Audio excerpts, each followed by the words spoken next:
Welcome to lecture number 6. Now in this lecture we will discuss the laws of probability, or you can say the addition and multiplication theorem, that is also known as the addition law and multiplication law. Fine. So before understanding the addition and multiplication theorem, we need to understand what is the meaning of independent events and what is the meaning of dependent events. Fine. Now as you can see it here, according to the definition of the independent event also known as the mutually exclusive events, right?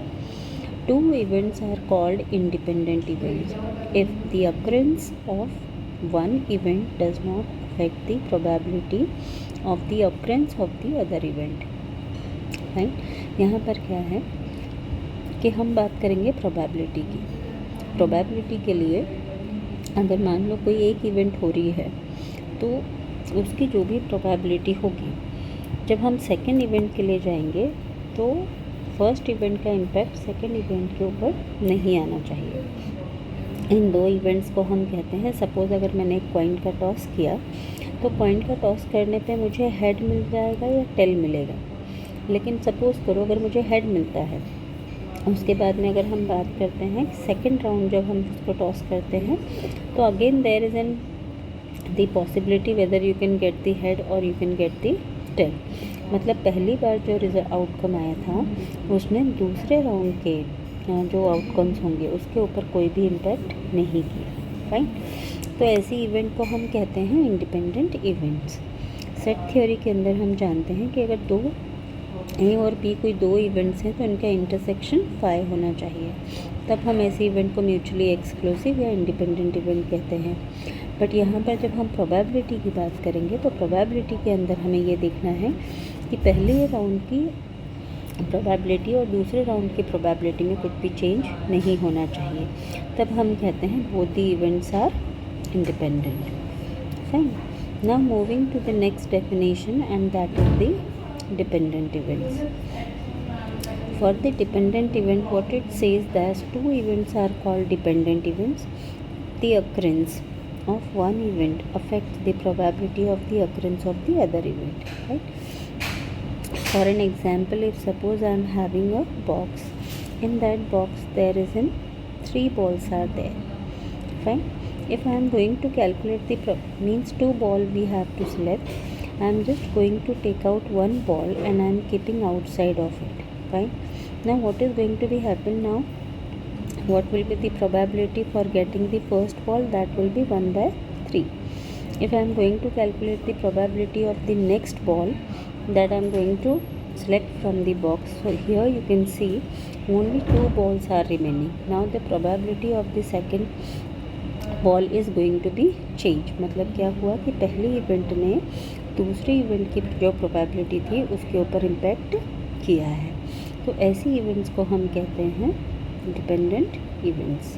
Right. Now because here in the laws of probability that is very much of important what is the meaning of dependent and independent event. Through this diagram you can easily understand what are the laws or the theorems of the probability. Fine. So there is two laws are there. The first law is your addition law and second one is the multiplication. Right.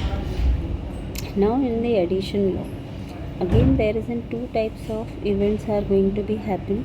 The first one is the independent event and second one is the dependent event. Similarly, in the multiplication theorem also there is two types of events are there: independent event and dependent event. Okay. Now here, if suppose you can identify the events are independent, in that case you will use the formula probability of A union B. Addition theorem always denoted by the union. A union B equals to P of A plus P of B. Okay. First you need to identify the given problem is based on addition or multiplication theorem. After identifying this, you need to understand the events are independent or dependent. Accordingly, you are going to apply the formula. If the events are dependent, in that case you are going to use this theorem, because dependent event, that means some common area you will get it. Fine. So that's why that section is present here. Okay. If the independent event, so there is nothing is common, in that case what is going to be happen, its probability is going to be 0. तो हम क्या करें, अगर हम इसी theorem से ये जो स्टेटमेंट है इसके अंदर अगर हम इसको 0 कर दें तो आप देखो हमें वही इंडिपेंडेंट इवेंट का रिजल्ट मिल जाएगा. ठीक है. अब हम आते हैं मल्टीप्लिकेशन पे. मल्टीप्लिकेशन में भी दो टाइप के इवेंट्स हैं, इंडिपेंडेंट एंड डिपेंडेंट. अगर इवेंट्स डिपेंडेंट हैं तो हमारे पास में प्रोबेबिलिटी हो जाएगी. इसको कैलकुलेट करने के लिए मल्टीप्लिकेशन को हमेशा हम डिनोट करते हैं through the intersection, common section. Right.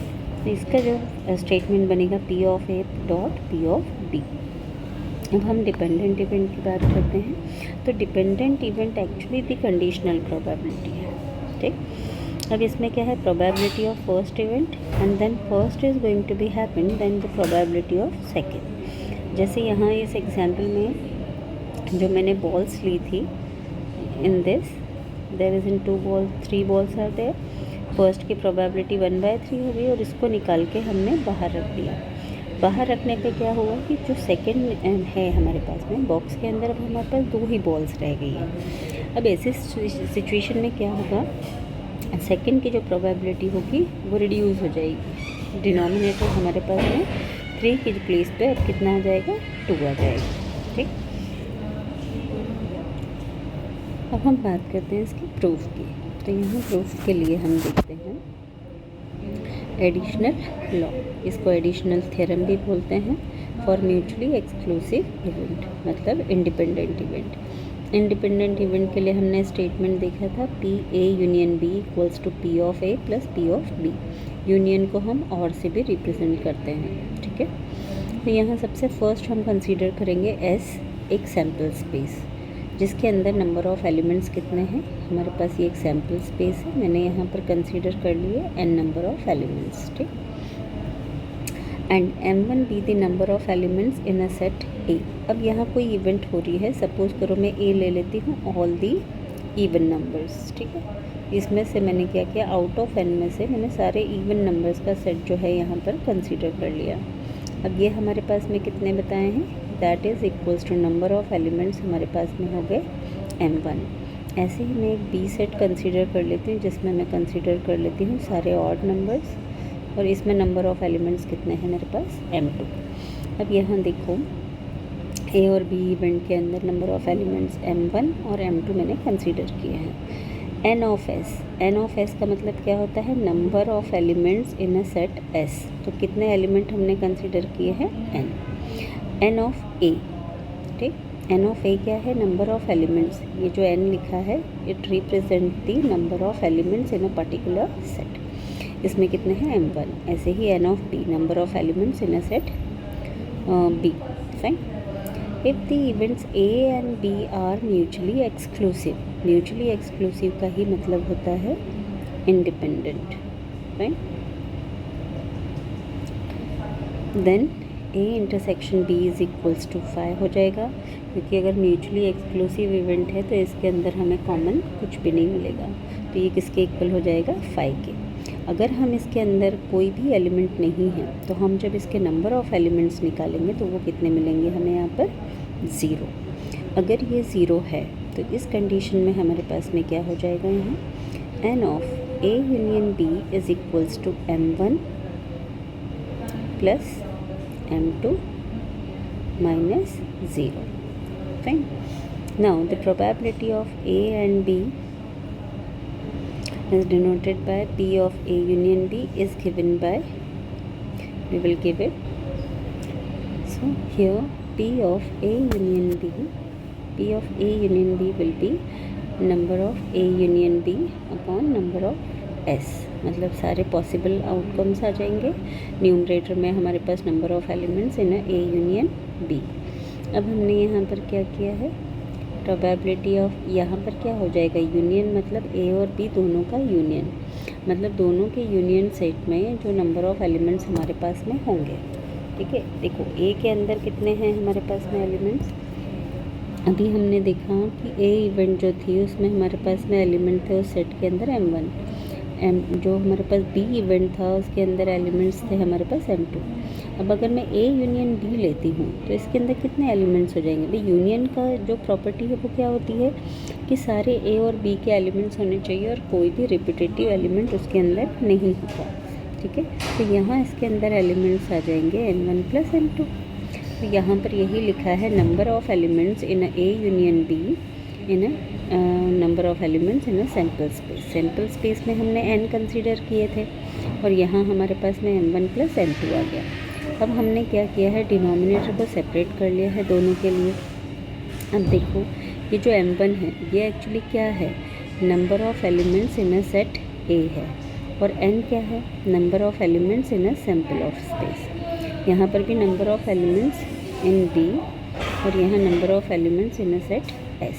Right, ये देखोगे तो ये किसकी प्रोबेबिलिटी होगी, actually this is the probability formula for the event A and this is the probability formula for the event B. Hence we proved it A union B equals to P of A plus P of B. Fine. तो हम इस पे base कुछ examples देखते हैं।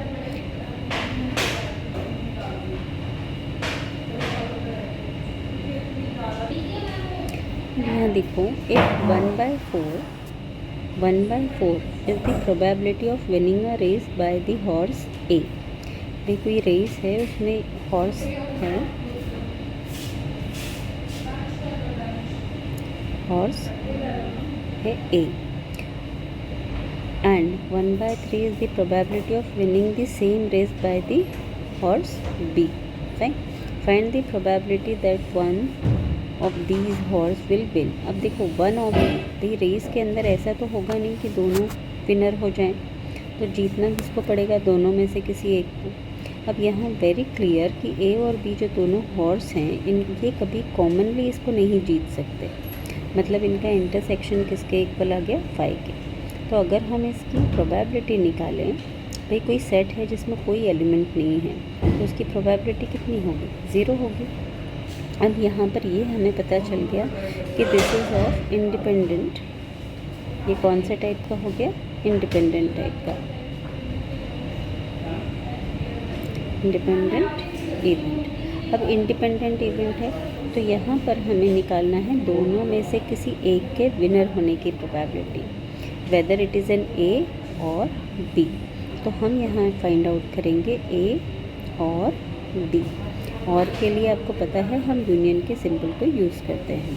ठीक है, अब क्योंकि इवेंट्स आर इंडिपेंडेंट, कॉमन हमें कुछ भी नहीं मिल रहा है, तो हमारा जो स्टेटमेंट बनेगा that is P of A plus P of B, क्योंकि जो कॉमन वाला पोर्शन था वो हमारा 0 हो गया।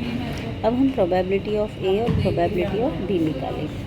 तो यहाँ पर जैसे हम इंटरसेक्शन वाला पार्ट 0 है, अब हम इसकी वैल्यूज़ इंसर्ट करते हैं। तो probability of P of A, first horse की probability already we have given that is 1/4, और probability of second horse that is given 1/3। We will take the LCM, and after taking the LCM here you will get the 12 and here 3 plus 4 and that will be 7/12।